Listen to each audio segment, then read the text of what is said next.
आप सभी का न्यू लक्ष्य पॉइंट में स्वागत है। और आज का जो चैप्टर है आपका क्लास 10 का 4.3 का जो पूर्ण वर्ग विधि द्वारा हल करने के लिए दिया गया है, तो आइए इनको समझते हैं और बेहतरीन तरीक़ा से इसको समझेंगे हम लोग आज। तो देखिए कह रहा है क्या कि यदि निम्नलिखित द्विघात समीकरण के मूलों का अस्तित्व हो तो उन्हें पूर्ण वर्ग विधि द्वारा ज्ञात करना है। तो सबसे पहले जो आपका समीकरण दिया हुआ है उनका क्या करना है, अस्तित्व निकालना है। तो देखिए अस्तित्व कैसे निकालेंगे, तो जब डी का वैल्यू 0 या प्लस में आ जाए तभी हम कहेंगे कि उस समीकरण का अस्तित्व है।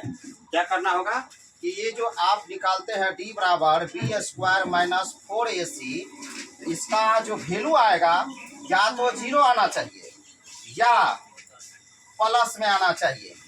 ठीक है, तो जब 0 या प्लस में आ जाए तभी इस समीकरण को आगे हम हल करेंगे और वही हमारा क्या होगा, मूलों का अस्तित्व होगा। तो पहले क्या करना है, सवाल को हम लोग चेक करेंगे कि क्या यह समीकरण का मूल अस्तित्व है कि नहीं, इस चीज़ को जांच करेंगे। तो आइए देखिए यहाँ से, तो सबसे पहले आपको डी निकालना है।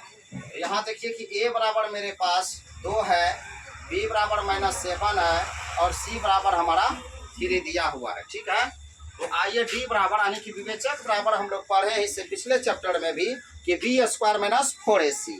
तो देखिए यहाँ से b² माइनस 4ac दिया हुआ है। अब यहाँ से हमारा डी निकालेगा। यहाँ से देखिए b का जो वैल्यू है हमारा -7 का स्क्वायर माइनस 4 गुना a का वैल्यू आपका 2 है, सी का वैल्यू आपका 3 है। तो 7 7 49 माइनस माइनस प्लस हो जाएगा, ये हो जाएगा 49 माइनस 4 दूना 8 या 24। तो ये हमारा निकल के आया 25, यानी कि डी का वैल्यू जो 25 आया है तो ये हमारा क्या है, मूलों का अस्तित्व है। ये नहीं बताइए जी। हाँ। तो मूलों का जो अस्तित्व आया है, अब क्या करना है, इसको हल करना है।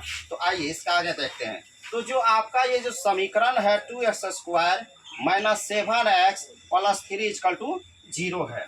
तो अब देखिए इसमें क्या करना है कि x² के जो गुणांक में जो संख्या है उसको क्या करना है कि पहले हटाना है।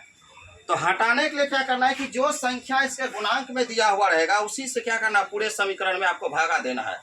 क्योंकि समीकरण के दोनों तरफ किसी संख्या से गुणा करने पर और किसी संख्या से भागा करने पर सवाल पे कोई फर्क नहीं पड़ता है, इसीलिए आपको पूरे समीकरण में भागा देना पड़ेगा, ना कि एक ठो में देना है। बस समझ में आया। तो यहाँ से देखिए आप यहाँ लिख सकते हैं, इसके बटे में 2 है, यहाँ भी बटे 2 है, यहाँ भी बटे 2 है, यहाँ भी बटे 2 है। ये 2 से 2 आपका कट गया, तो यहाँ बचा x², यहाँ हो जाएगा -7/2x प्लस 3/2 = 0। आई बात समझ में। अब देखिए इसको करना क्या है, ये चर वाला है उसको एक तरफ और अचर राशि वाला एक तरफ, यानी कि जिसमें जिसमें x लगा हुआ है उसको आप एक तरफ कर दीजिए, बिना x वाला को एक तरफ कर दीजिए। तो दोनों तरफ इसको हम बांट देते हैं। तो देखिए यहाँ से x² माइनस 7/2x बराबर, ये प्लस में है उधर जाएगा तो -3/2 हो जाएगा। आई बात समझ में। अब क्या करना है इस समय, अगला स्टेप ध्यान दीजिएगा बढ़िया से कि 7/2 किसके गुणांक में, x के। तो x के गुणांक में जो संख्या दिया हुआ रहता है उसको 1/2 से गुणा करके उसका होल का स्क्वायर करके दोनों तरफ जोड़ देना है। आपको यही चीज करना है, ध्यान दे। और बच्चों को यहीं पे प्रॉब्लम होता है ज़्यादा से ज़्यादा। तो देखिएगा करना क्या है कि आपके पास देखिए x का गुणांक में क्या है, 7/2 ना, ये 7/2। तो आप यहाँ कर सकते हैं क्या कि 7/2 का गुणांक में 1/2 इसको गुणा कर दीजिए, इसका होल स्क्वायर। तो 7 कम 7, 2 दूनी 4, कितना हो गई 7 7 49/16। ये जो 49/16 आया है इसको क्या करना है, आपको दोनों तरफ ऐड कर देना है। चलिए देखिए अब यहाँ लिख सकते हैं या कि 49/16 को दोनों तरफ जोड़ने पर, ठीक है। तो आइए आपका x² माइनस 7/2x बराबर, यहाँ प्लस कर दीजिए 49/16 बराबर -3/2 प्लस 49/16। अब यहाँ सही है।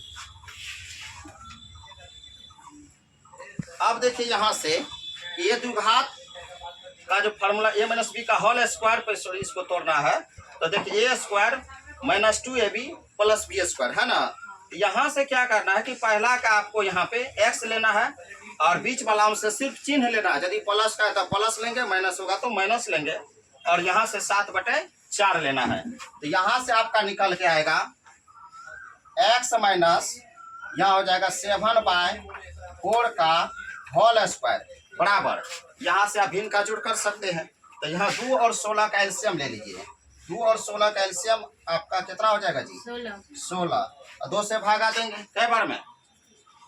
8 8 तिया 24 और ये प्लस हो जाएगा 49। ठीक है। अब यहाँ से देखिए आप कि x माइनस 7/, जो ये 4 है, एक स्टेप रहने दीजिए। आइए यहाँ ये कितना बचेगा? 25/16।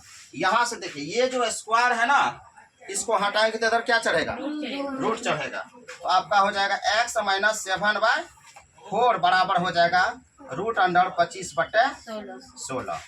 तो x माइनस 7/4 बराबर हो जाएगा ये 5/4 होगा। और ये जब भी रूट से निकलता है तो क्या होगा यहाँ जी? माइनस प्लस दोनों का चिन्ह होगा। आइए ध्यान दीजिए।